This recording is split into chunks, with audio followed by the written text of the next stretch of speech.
Bonjour à tous, aujourd'hui je vous explique un message d'erreur fréquent pour les usagers de Power Query où on se fait indiquer que la clé ne correspond à aucune ligne dans la table. C'est très frustrant de voir ce message-là quand il vient le temps de traiter nos données et des fois on ne sait même pas nécessairement la cause de ce message-là. Donc cette vidéo va vous parler des raisons et solutions pour contrer ce problème. Donc si je me dirige dans mon étape source ici, c'est la première étape générée dans ma requête où est-ce qu'on a été chercher le document Excel comme étant ma source de données. Quand j'ai choisi le fichier avec lequel travailler, on a généré un code M par rapport aux étapes générées ici.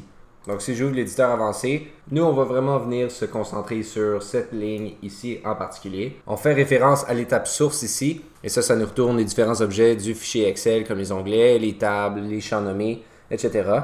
Les éléments entre accolades ici, ils indiquent quelle ligne il faut utiliser dans la table obtenue dans l'étape source. On voit ici que notre item c'est dim bannière avec un S et kind ou type c'est une table. Et la dernière partie de tout ça qui est en crochet, data ici, ça correspond au nom de la colonne sur laquelle on fait notre référence. Donc Power Query essaye de chercher l'information à propos de la table ici dans la colonne data.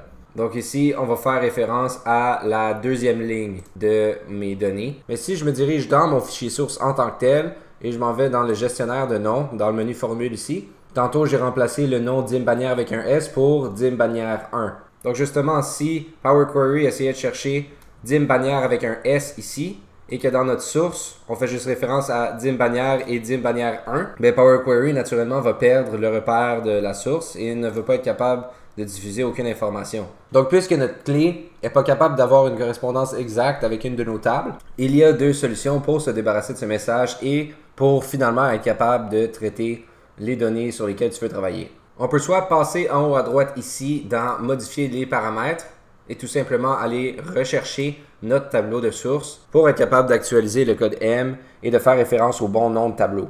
Tu vois, c'est écrit dim bannière 1 ici. Si je fais référence à ça, j'appuie sur OK. Tout d'un coup, le type est modifié, on voit nos données et notre source fait maintenant référence à dim bannière 1 comme étant l'item. Ou on peut directement passer dans le fichier source et changer directement le nom dans le gestionnaire des noms pour que ça coopère avec le code M. Le code M faisait référence à dim bannière avec un S. On appuie sur OK.